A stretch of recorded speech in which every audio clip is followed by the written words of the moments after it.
कवियों से बहुत डरते हैं और अगर वो पॉलिटिक्स में आ जाए तो काफ़ी डेडली कॉम्बिनेशन है।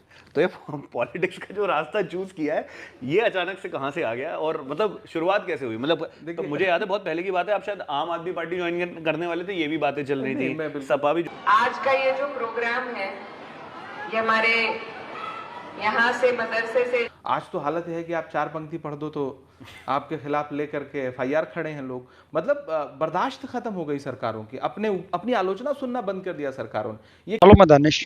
आइए इमरान प्रताप बड़ी साहब और सांसद इकरा हसन जी की छोटी छोटी सी क्लिप देख चुके हैं। कंप्लीट वीडियो आगे ज़रूर देखिएगा। उम्मीद है ये दोनों वीडियो आपको पसंद आएंगे।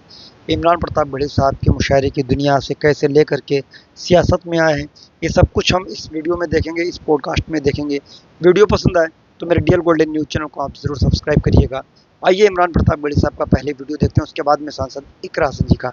उम्मीद है ये वीडियो आपको अच्छे लगेंगे। इमरान साहब को पहले हम सुनते हैं। प्रोग्राम जो एक परंपरा है देश में, हिंदी पट्टी में खास तौर से, तो वहाँ पैसे थे लेकिन मुशायरों में बहुत कम पैसे थे। लेकिन दुर्दशा हुई, आप मानो ना, उसकी बनिस्बत बहुत कम पैसे थे। जहां आप बॉलीवुड से बुला करके किसी एक सिंगर को या किसी एक नृत्यांगना को आप जो है वो 15 लाख 10 लाख रुपए दे रहे हैं, वहीं कवि सम्मेलन का 10 कवियों का बजट भी जो है वो आप 2 लाख रुपए रख रहे हो, तो आप अंदाज़ा लगा सकते हैं अंतर कितना था। जबकि आप देखें तो इंटरटेनमेंट कई अलग अलग विधाओं में, 10 पोइट हैं अगर एक कवि सम्मेलन में, तो वो 10 तरह का टेस्ट जो है वो सही में दे रहे हैं। तो इंटरटेनमें बहुत ज़्यादा था इसमें, लेकिन फिर भी पैसा कम था। लेकिन हम लोगों के आने के बाद वो बढ़ा, ठीक ठाक बढ़ा, ठीक ठाक पैसे मिलने लगे, ज़िंदगी थोड़ी अच्छी हो गई। बाकी शायरों के लिए भी अच्छा हुआ कि हम लोग थोड़ा ग्लैमर लेके आए मुशायरों में, तो उसका बेनिफिट सबको मिला और सब थोड़ी थोड़ी दुआएं। बट एक कंप्लेन मेरी हर सरकार से है, मतलब वो कांग्रेस हो या बीजेपी हो, ये कल्चर को ना बहुत ज़्यादा बढ़ावा नहीं मिलता है। नहीं, हम ये बाकी चीज़ों में इतने फंस जाते हैं जो कि ज़रूरी है, आई एम नॉट सेइंग कि वो ज़रूरी नहीं है, लेकिन ये भी कहीं ना कहीं हमारा कल्चर, भारतीय सरकार के साथ साथ हमें समाज को भी थोड़ा सा इस चीज़ के लिए जागरूक करना पड़ेगा। और जो समाज, जो सरकार अपने कवियों, शायरों, साहित्यकारों, कलमकारों और अलग अलग विधाओं से जुड़े हुए आर्टिस्ट लोगों को प्रश्रय नहीं दे सकती, उनके जीने खाने का सामान नहीं मुहैया करा सकती, मुझे लगता है कि उस सरकार को सोचना चाहिए, ये उसके लिए अच्छा नहीं है। तो होना चाहिए, बिल्कुल होना चाहिए। और मुझे याद है कि अखिलेश यादव ने 2016 में उनकी सरकार ने मुझे यश भारती अवार्ड दिया। मैं यंगेस्ट था, 29 साल की उम्र में मुझे यश भारती अवार्ड मिला। स्टेट का लिटरेचर का सबसे बड़ा अवार्ड माना जाता है, अलग अलग क्षेत्रों में देते हैं वो। तो उसमें अच्छे पैसे थे, 11 लाख रुपए का पुरस्कार था, 50,000 रुपये पेंशन थी उसमें हर यश भारती पाने वाले को। लेकिन उसके बाद आई हुई सरकार ने, भाजपा की सरकार ने वो बंद कर दिया। तो मुझे कभी कभी लगता है कि हमारे पास बहुत सारे ऐसे कामों के लिए सरकारों के पास पैसा है जो समाज पे कोई गहरा असर नहीं डालते, लेकिन उसी समाज का एक साहित्यकार या कलमकार या किसी भी विधा से जुड़ा हुआ आर्टिस्ट जो समाज पे गहरा असर डालता है, समाज का आईना होता है, उसको देना होता है जब 4 पैसा, तो सरकार के पास 100 तरह के बहाने हैं और बजट की कमी है। मुझे लगता है ये मिजाज बदलना चाहिए। सही बात। अक्सर लोग शायरों से, कवियों से बहुत डरते हैं और अगर वो पॉलिटिक्स में आ जाए तो काफ़ी डेडली कॉम्बिनेशन है। तो ये पॉलिटिक्स का जो रास्ता चूज किया है ये अचानक से कहाँ से आ गया और मतलब शुरुआत कैसे हुई? मतलब तो मुझे याद है बहुत पहले की बात है, आप शायद आम आदमी पार्टी ज्वाइन करने वाले थे, ये भी बातें चल रही थी, सपा भी ज्वाइन करने वाले थे, ये भी बात चल रही थी। ये सब बातें थी। हाँ। बातें हैं, बातों का क्या। ठीक है, मैं राजनीति ज्वाइन नहीं करना चाहता था, ये भी एक बात। अच्छा, दरअसल है क्या कि हम जब कवि सम्मेलनों में बैठते थे तो एक बात बड़ी, हम कवि लोग अक्सर, बहुत सारे कवि इस चीज़ को उद्धृत करते थे कि कवि और शायर जो है वो समाज का आईना है। और कोई नेता अगर रात भर कवि सम्मेलन मुशायरा सुनते हुए बैठा रह गया तो उसके मज़े भी खूब लेते थे, उस पर कटाक्ष भी करते थे, टिप्पणियाँ भी करते थे, और पहले के नेता सुनते भी। सही बात। जवाहरलाल नेहरू जी, पंडित जवाहरलाल नेहरू जी, फ़खरुद्दीन अली अहमद साहब, एक परंपरा रही है। लाल किले का जो मुशायरा होता था उसमें देश के प्रधानमंत्री, देश के राष्ट्रपति बैठ कर सुना करते थे। आज तो हालत है कि आप 4 पंक्ति पढ़ दो तो आपके खिलाफ लेकर के FIR खड़े हैं लोग। मतलब बर्दाश्त खत्म हो गई सरकारों की, अपनी आलोचना सुनना बंद कर दिया सरकारों ने। ये किसी भी स्वस्थ समाज के लिए अच्छा नहीं, स्वस्थ लोकतंत्र के लिए अच्छा नहीं। फिर यश भारती मिलने के बाद बहुत सारे लोगों को लगा कि मैं समाजवादी में जाऊंगा, क्योंकि उन्हीं ने दिलवाया, मेरा इरादा नहीं था।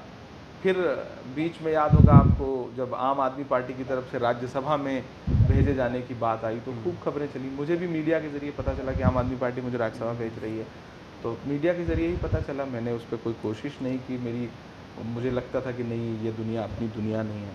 फिर 2018 में राहुल गांधी जी से मुलाकात हुई, तो 2-4-5 मुलाकातों के बाद मुझे समझ आया कि नहीं, वो अच्छे इंसान हैं। और उन्होंने बातों बातों में कहा कि इमरान, अच्छे लोगों की ज़रूरत है, आइए पॉलिटिक्स में आइए। और बस अच्छी लगी बात, चला आया पॉलिटिक्स में, आज आपके सामने बैठा। आप AICC के माइनॉरिटी विंग को लीड करते थे, हाँ। और आपने उसमें बहुत एक्सटेंसिवली काम किया है। क्या हाल है आज के डेट में? आप क्या देखते हैं, मतलब माइनॉरिटी किस तरीके की प्रॉब्लम में है, और वो एक कॉमन मैन के पर्सपेक्टिव से, प्लस अब आप एक राजनेता हैं उसके पर्सपेक्टिव से, दोनों नज़रिए। 2021 से कांग्रेस पार्टी का माइनॉरिटी डिपार्टमेंट हेड कर रहा हूँ, अभी भी हेड कर रहा हूँ। मैं देश भर में गया, और माइनॉरिटी का मतलब देश में एक नैरेटिव बना दिया गया कि माइनॉरिटी का मतलब सिर्फ मुसलमान हैं। नहीं, इस देश में 6 अलग अलग कम्युनिटीज़ हैं जो माइनॉरिटी के अंतर्गत हैं। उसमें ईसाई है, उसमें सरदार भाई हैं, सिख भाई हैं, उसमें पारसी हैं, बौद्ध हैं, जैन हैं और मुसलमान हैं। लेकिन बीजेपी ने एक नैरेटिव बनाया कि नहीं, सिर्फ मुसलमान। माइनॉरिटी अपीजमेंट अगर कोई सरकार आपके शब्दों में कर रही है, तो फिर तो वो जैनियों को भी बहुत कुछ दे रही है, फिर वो बौद्धों को भी बहुत कुछ दे रही है, वो सरदारों को भी बहुत कुछ दे रही है। लेकिन बीजेपी जो है, दरअसल बीजेपी की जो पूरी राजनीति है, उसमें जो भावनात्मक राजनीति है, उसके निशाने पे मुसलमान नहीं हो तो उन्हें लगता है कि उनका जो वोट बैंक है वो सधता नहीं है, क्योंकि उनके पास गिनाने के लिए काम नहीं है। इसमें कोई दो राय नहीं। मैं विपक्ष में हूँ, मैं कांग्रेस का हूँ, इसलिए बात नहीं कह रहा हूँ। अगर आप किसी भाजपा के भी पढ़े लिखे नेता से बात करेंगे और उससे कहेंगे कि भाई 4-5 प्रमुख काम गिना दो जिससे इस देश की आम जनता के जनजीवन पे असर पड़ा, तो बड़ा मुश्किल होगा उनके लिए गिना पाना। आप मुसलमान और 2-4 इस तरह के मुद्दे, हिंदू मुसलमान छोड़ दो, तो गिनाने के लिए कुछ है नहीं। तो मुसलमान या फिर कोई भी माइनॉरिटी उनके निशाने पे है, क्रिश्चियन उनके निशाने पे है। प्रधानमंत्री जी केरला में जाकर के पादरियों के साथ मीटिंग करते हैं, और उधर बिल्कुल बगल में कर्नाटक में चुनावी टाइम में उनका विधायक कहता है कि क्रिश्चियंस के हाथ तोड़ देंगे हम अगर इधर बढ़ेंगे तो ये जो राजनीति है भाजपा की, वो दरअसल इस देश की माइनॉरिटीज़ के लिए ख़तरनाक है। और वो उनको हमेशा वो ग्राउंड पे अपने वर्कर्स को मनबढ़ कर देते हैं। जो उनके आनुषांगिक संगठन है, मैं बड़ा हिंदी का शब्द इस्तेमाल कर रहा हूँ, जो आनुषांगिक संगठन है उनको मनबढ़ कर देते हैं। और जब वो मुसलमानों को या क्रिश्चियंस को या जैनियों को, बौद्धों को, सिखों के ख़िलाफ़ कैंपेन चलाते हैं सोशल मीडिया पे, और प्रधानमंत्री जी ऐसे ट्विटर हैंडल्स को फॉलो करते हैं। आप इस तरह के तमाम जो सोशल मीडिया अकाउंट हैं, आप उसमें देखेंगे तो उसमें लिखा रहता है कि proudly followed by prime minister. तो ये चीज़ें मनबढ़ करती हैं समाज के एक तबके को। तो मुझे लगता है कि अगर आप सबका साथ सबका विकास का नारा लगाते हैं, तो फिर इस नारे को खोखला मत रहने दीजिए। आप प्रधानमंत्री हैं, आप सत्ता में हैं, तो आपकी जिम्मेदारी बनती है, आप एक व्यक्ति के प्रधानमंत्री हैं। इनके ऊपर कभी कुछ लिखा है, कुछ ऐसा जो मतलब कभी ऐसा पब्लिश ना किया हो? बट नहीं, मैं आइए सांसद इकरा सिंह जी का भी वीडियो देख लेते हैं। इमरान साहब का वीडियो आपने देख लिया है, और सांसद जी को इकरा सिंह जी को सुनने के बाद एक प्यारा सा कमेंट्स करिएगा। वीडियो आप देखिएगा। माना कि तेरी दीद के काबिल नहीं हूँ मैं, तू मेरा शौक देख, मेरा इंतजार देख। इस शेर के साथ मैं दावत देता हूँ एमपी साहिबा को कि उड़ाई पर तशरीफ लाए और इस मजमे को खिताब फरमाए। अस्सलाम वालेकुम। थोड़ा नेटवर्क इशू, वेट करिए।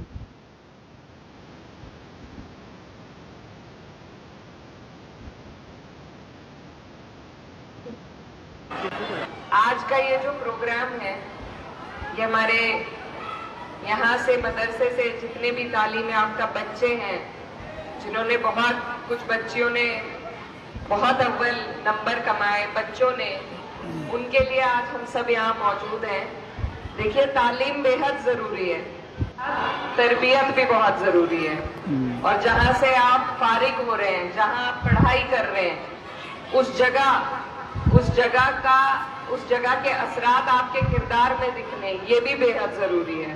देखिए, हम जहाँ भी जाते हैं तो कौम की नज़रिए से हमें देखा जाता है, तो इसलिए बेहद ज़रूरी बात यह है कि हम अपने किरदार पे सबसे ज़्यादा ध्यान दें। अगर हम अपने मजहब को अपने किरदार में नहीं उतार सकते, अगर हम बेहतर इंसान नहीं बनकर दिखा सकते, तो उसका इल्जाम सिर्फ हमारे अकेले पर नहीं, ये पूरी कौम पर पड़ता है। तो इसलिए बेहद ज़रूरी है कि अपनी तालीम को, अपनी तरबियत को, अपनी परवरिश को हम अपने किरदार में उतारें, ताकि आसपास के लोग ये कहें कि हाँ, ये। तो आपने इस कंप्लीट वीडियो को भी देख लिया। मुझे उम्मीद है आपको ये दोनों वीडियो पसंद आए होंगे। अगर आपको ये वीडियो पूरा अच्छा लगा हो, मेरे डीएन गोल्डन न्यूज़ चैनल को आप ज़रूर सब्सक्राइब करिएगा, क्योंकि हम इसी तरीके के रिएक्शन वीडियोज़ आप सभी के लिए वक्त वक्त पर लेकर हाजिर होते रहते हैं। और मेरे इस वीडियो को बनाने में जो गलतियाँ कमियाँ रही हैं, तो कमेंट्स करके ज़रूर बताएं। मिलते हैं किसी और वीडियो के साथ। दुआ में रखना। जय हिंद।